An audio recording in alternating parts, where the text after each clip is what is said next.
Welcome to the Mama's Well podcast, where we are digging deep into the gifts and the gaps of foster and adoptive parenting. I'm Tara Hutton, and I'm glad you're here.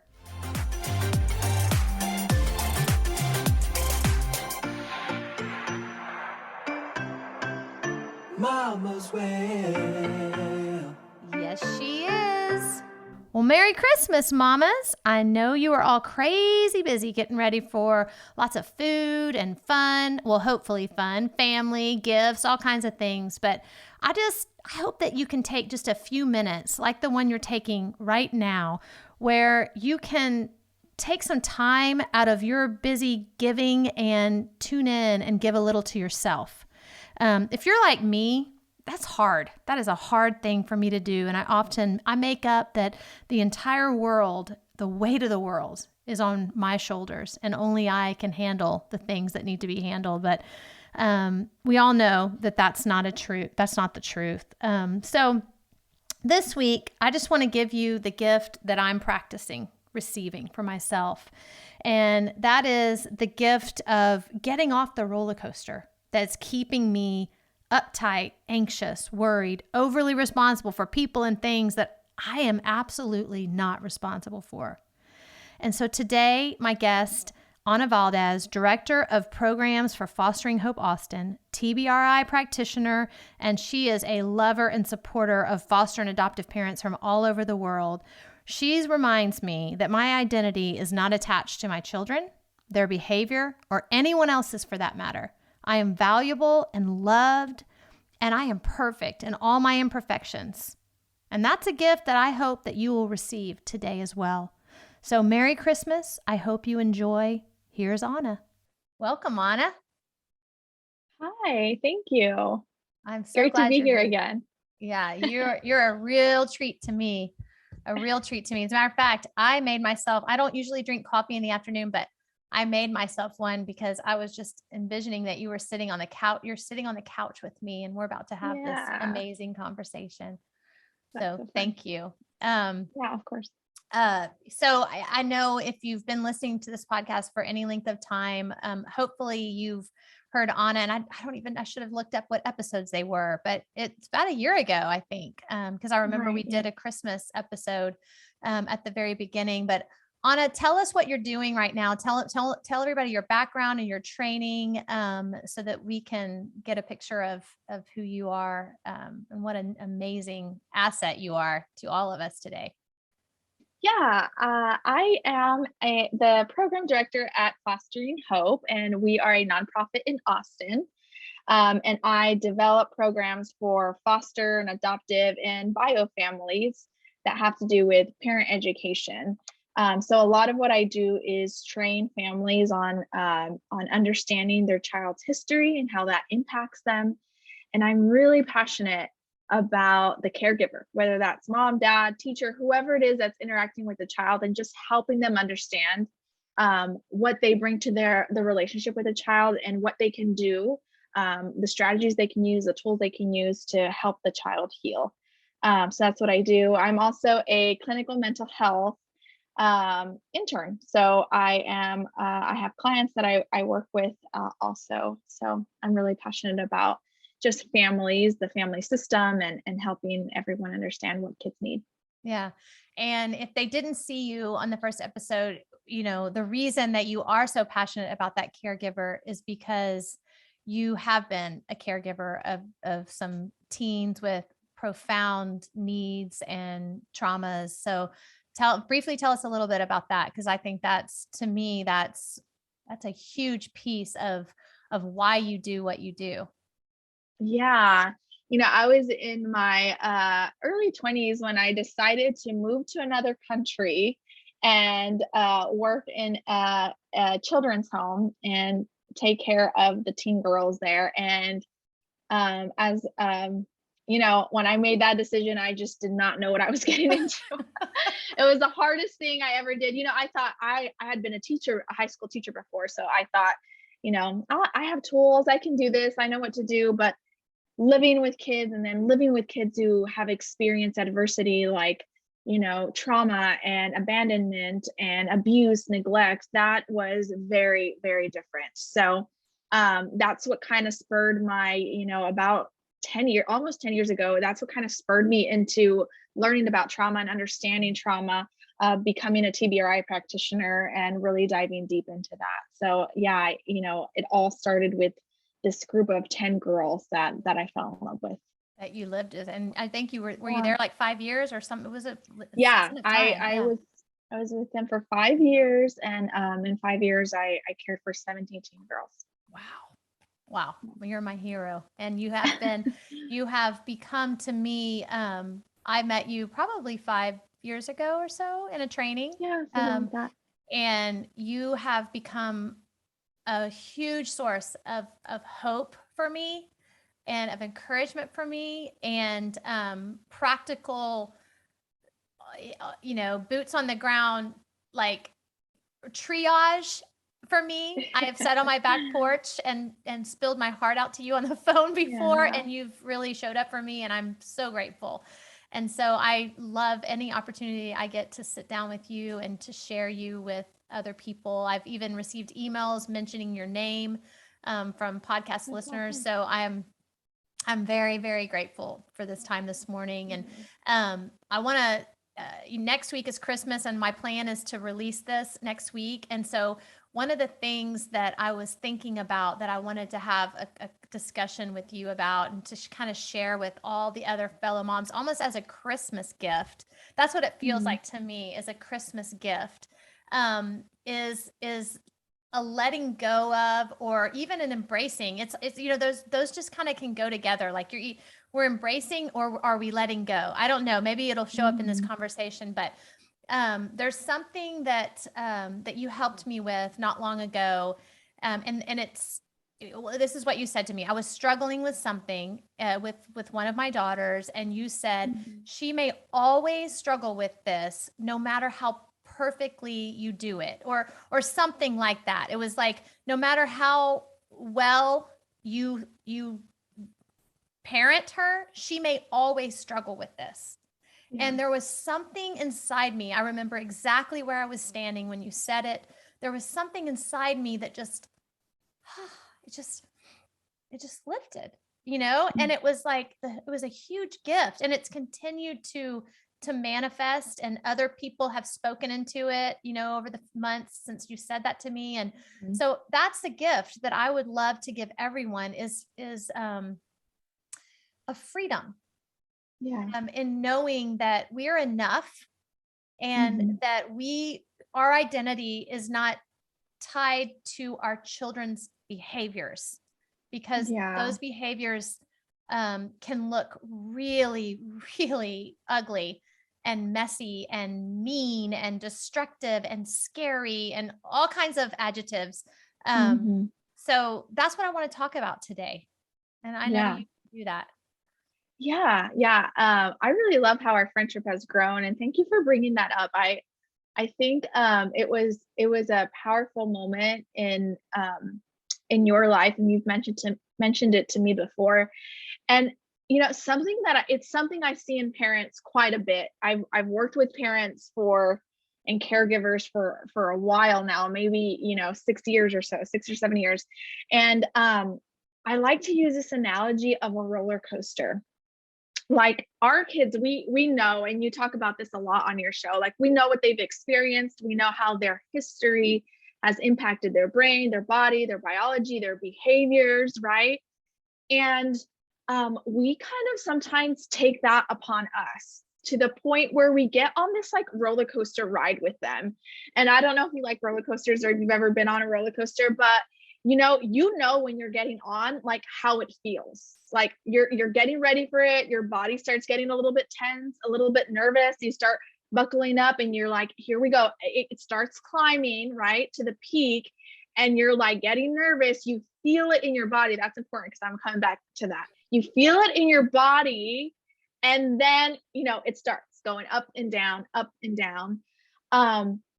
And I think we do that with our kids sometimes, right? If they're doing okay, we're okay. If they're not doing okay, we're not okay. And if we get called from school, or if they don't do their homework, or if they are with that boyfriend or girlfriend that's not good for them, like we're just not okay. And we go up and down, up and down. And it's almost as if that is giving us some message about ourselves, right? Like if my child is down and not doing good, I am down and I'm not good. I'm not a good mom. I'm not a good parent, whatever that may be. But if they're doing good, then we feel like a good parent, and our identity it feels more positive, or we have a better self outlook. But we feel that, like, our body is even a lot of times talking to us about, like, hey, it's about to get crazy, like buckle up, right? And I think there's a real risk there. Even if her kids were always doing well, right? Even if it was, the best outcome ever, that's really great. That's still not only who you are and your full identity. And I think there's a real risk when we tie ourselves to that. Yeah. You mentioned something, the way that you said this, you said, we tense up, we get ready, like, it's like I'm envisioning myself going up, up, up, up, it goes tick, tick, tick, tick, tick, tick, tick, tick. Yeah, tick, tick. exactly. It's kind of like you're walking on eggshells, right? Oh, it's about to come. Mhm. It's about to come. It's about to come. And so what happens is, I'm when I'm conscious of it, I really can feel it in my body, but I create this resistance. And it's like, it's almost like I'm holding my breath and I'm like, oh, I just, it, Yeah. and instead of a flow, and my therapist is really helping me with this, even with pains in my body, like, okay, embracing this hip that's hurting instead of just wanting it to go away. Like, Yeah. what's the hip? And it can sound weird, but what's the hip trying to tell you?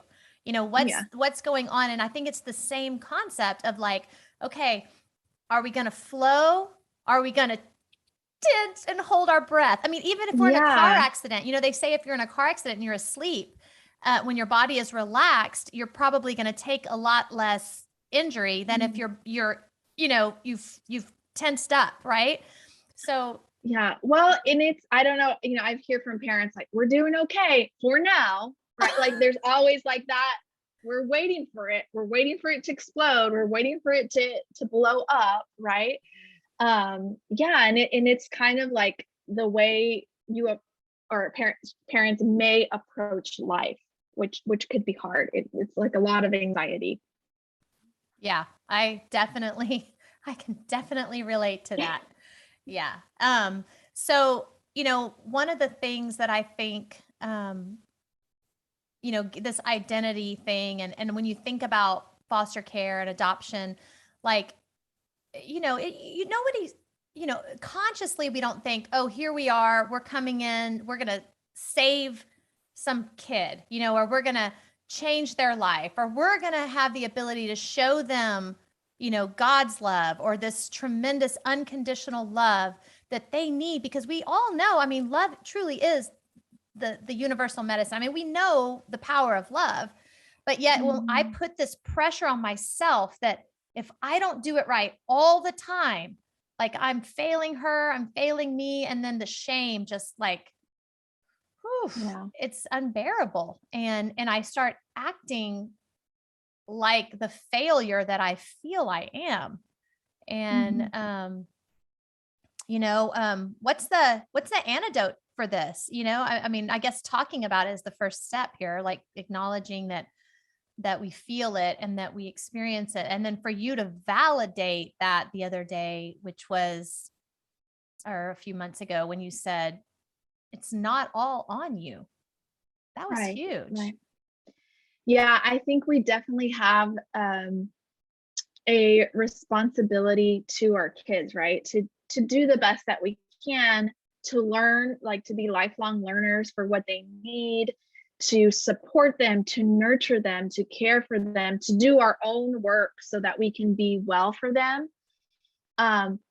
But I don't know if we have the complete power over the outcome of that.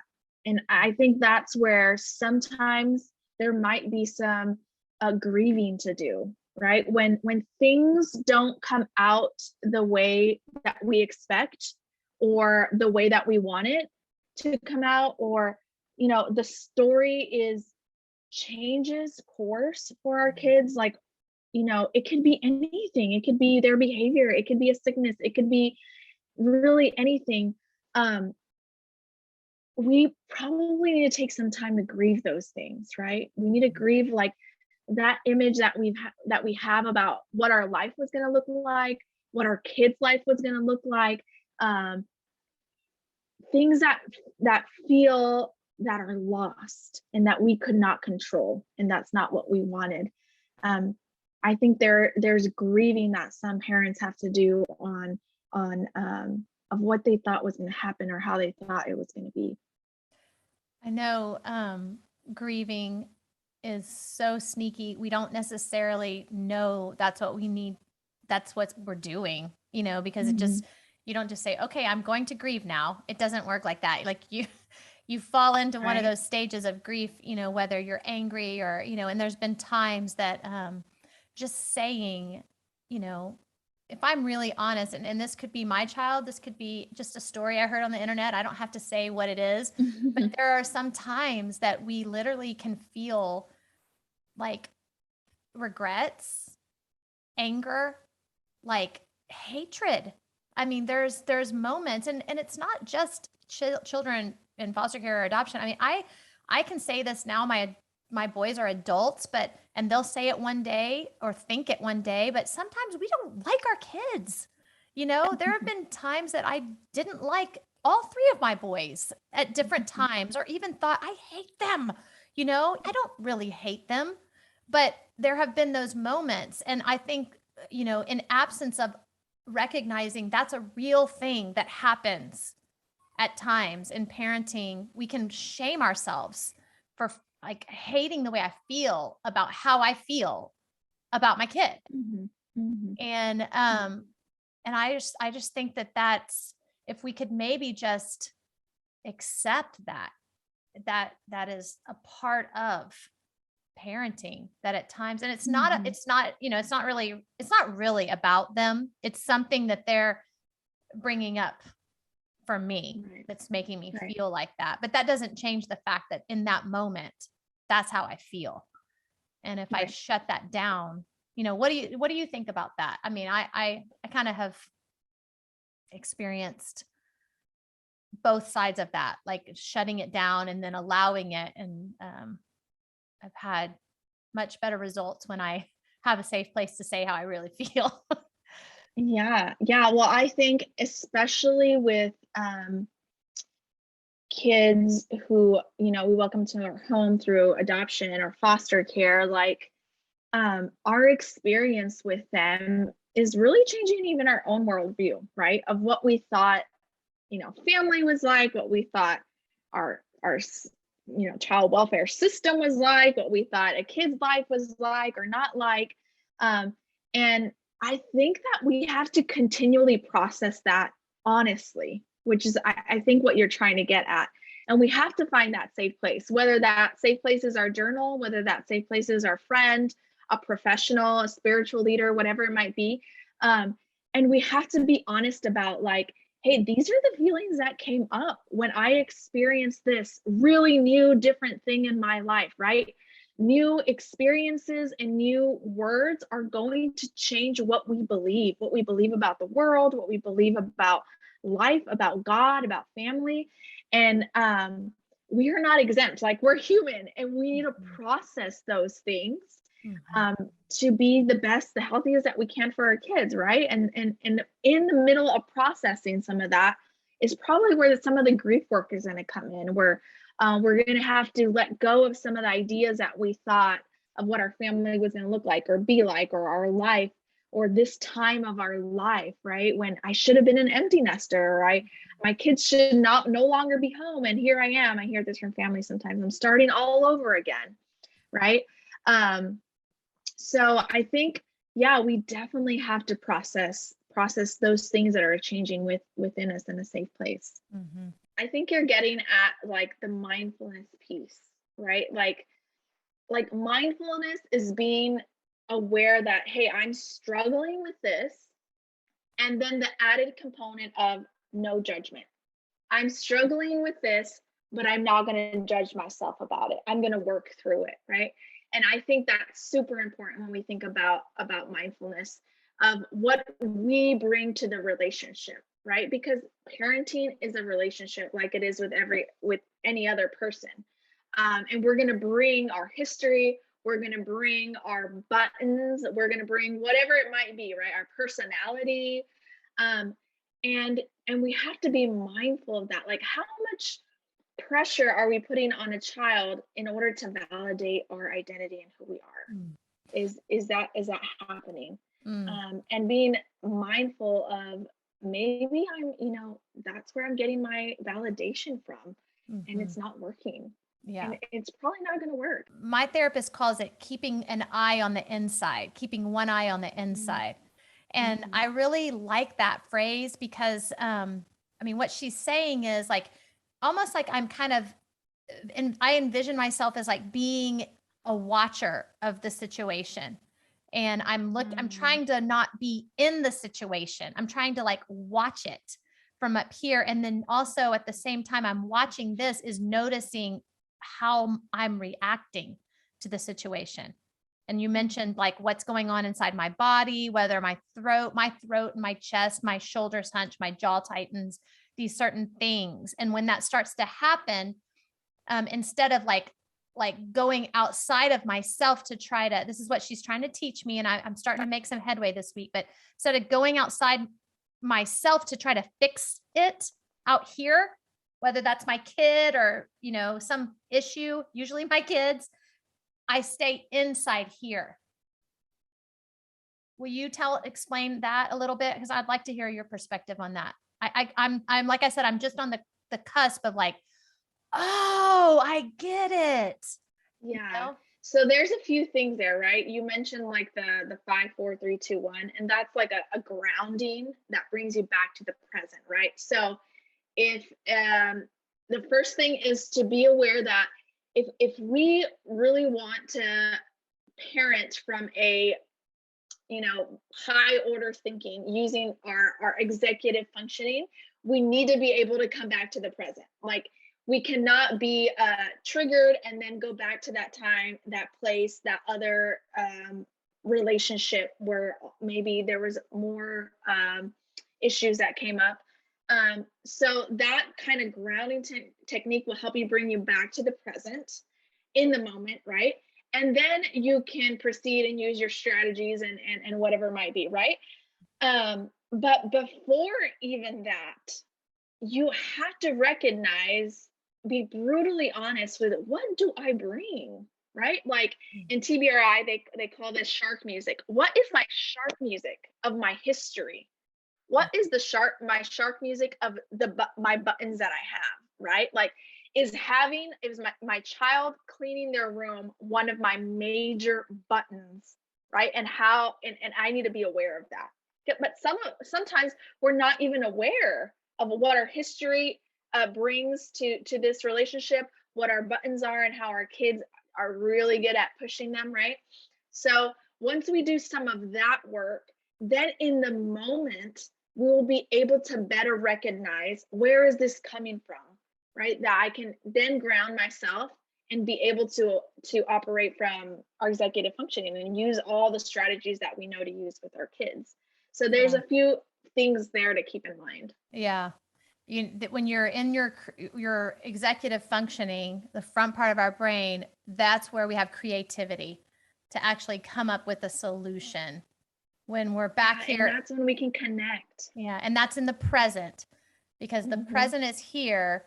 What's triggered us, even though it feels like it's what's happening right now, it's really something that happened in the past that feels related, probably. Is that what you're saying? Well, that's it can be, right? Okay. It can be, but the point is that it's a threat to us. Okay. So it makes us operate with our fear brain, basically. And what can we do with our fear brain? We can fight, we can flee, and we can freeze, pretty much, right? That's all we can pretty much do. So we don't want to react in the moment with that part of our brain. So that's why we need to use some mindfulness to be able to get out of that part of the brain. So feeling threatened by whatever your child is doing can come from your history, right? Your experience, this feels like rejection. This feels like I'm not a good enough mom. This feels like last time when my child was aggressive, and what if they're aggressive again? This feels like last time when my child wanted to run away. What if they run away again, right? So then we get in that fear brain, we feel threatened, and we don't have access to the part of our brain that we need in order to respond in a connected way. That's good. That's good. I feel like this stuff, it's like I've heard it, and I've heard it from so many different sources, books, therapists, you know, all people, like all these, you know, I keep hearing the same messages, but literally it's maybe I'm just a slow learner, but this has taken years. And it's like one time I'll just like, oh, that's it. That's it. I just experienced it.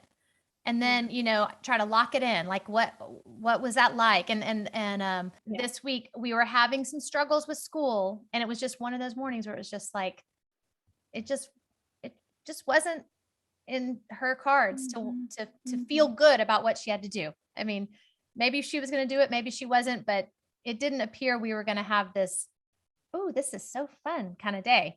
And it got to the, you know, around lunchtime, and I had plans to do I do on at home yoga. And it was 1:00. A friend was coming over, and we were going to do this, and we were supposed to have already been done with school, and we weren't. And so we went I just, instead of calling my friend, which was my tendency, I can't do this, you know, my daughter's upset, we're having a hard morning, just cancel it and just stay kind of focused in on trying to get her to shift. I decided that I needed to focus on me and take care of myself. And so I just allowed my friend to come over, not knowing what she might see or not see or hear or not hear. And she did. And I told my daughter, this is, you know, I'm going to go ahead and do this, and you can work on this, or you can do this. And I gave her some choices, and it was really neat because I sat down and I knew I just had this, you know, in yoga, it is all about mindfulness because you're listening to the instructor, and she's guiding you through breath. And so you quickly move into the present. And so tears started to come, and I was feeling myself kind of move into that present moment. And I bet it was only 5 minutes, and I could see out of my peripheral vision that my daughter had joined us at the back. She hadn't said a word. She just stepped, she just laid down on a blanket and started doing yoga. And she stayed with us for the whole 30 minutes and went through the whole process. And you could almost just feel the whole room just went, it was so beautiful. And so I guess my big takeaway from that was I didn't leave her in her mess, but I didn't get on that roller coaster with her. Like you said, like I looked inside, and I recognized that I needed something, and I went ahead and gave it to myself. And in doing that, she actually was able to give something to herself. Does that make, I mean, help me make sense. This is so real. This is I 2 mean, days ago. you know, when we think about codependency, we think that there is no space for the other person's feelings, right? Where they over identify with someone else's behavior. And I think, you know, what I hear you saying is that there was some space there for you where you didn't over identify with what was going on with her. Like, you're going to help her through it. You gave her options, like, here's what we're going to do. These are our options. But that's a good question for parents, right? Like, that would be a great place to start. Is there space for you and your feelings? And how can that be created, right? Not while we're still, like I said, fulfilling the best that we can as parents, but is there space to feel our own feelings, right? To be our own selves, to have some emotional boundaries sometimes, so that we can make that kind of margin for ourselves even. Yeah. It felt, I don't have all like the intellectual words to describe exactly what happened, but it felt like a pivotal moment for me.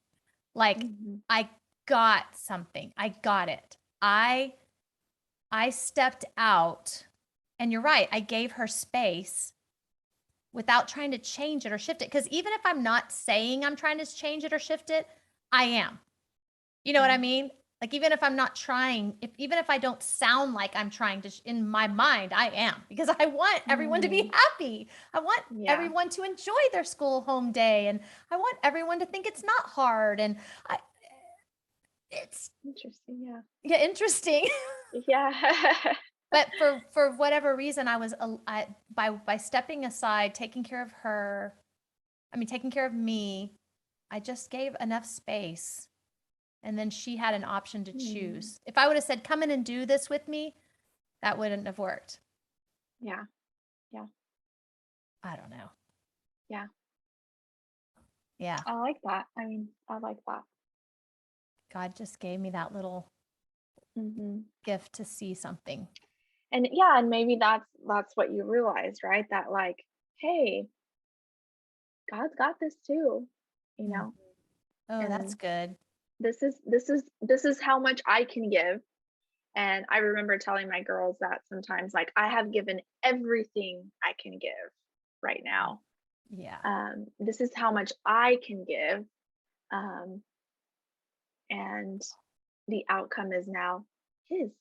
Oh, right. Anna, that's really big. I just heard another layer of that.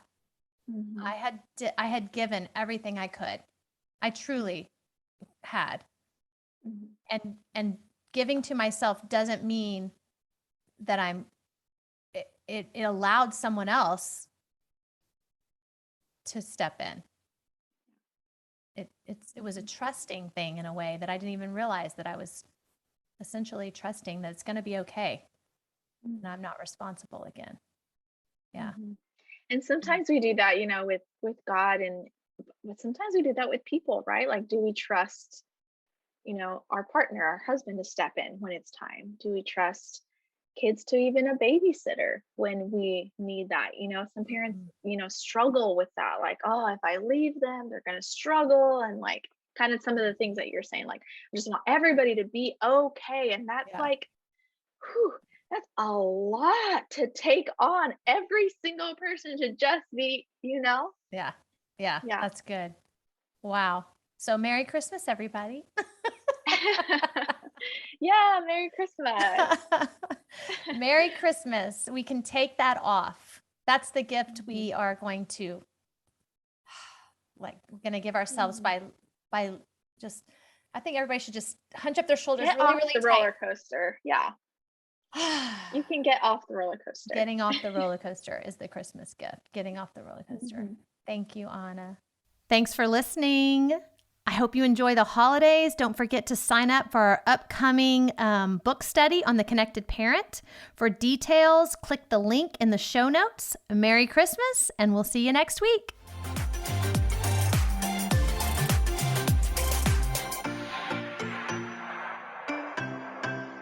Mama's well. Yes, she is.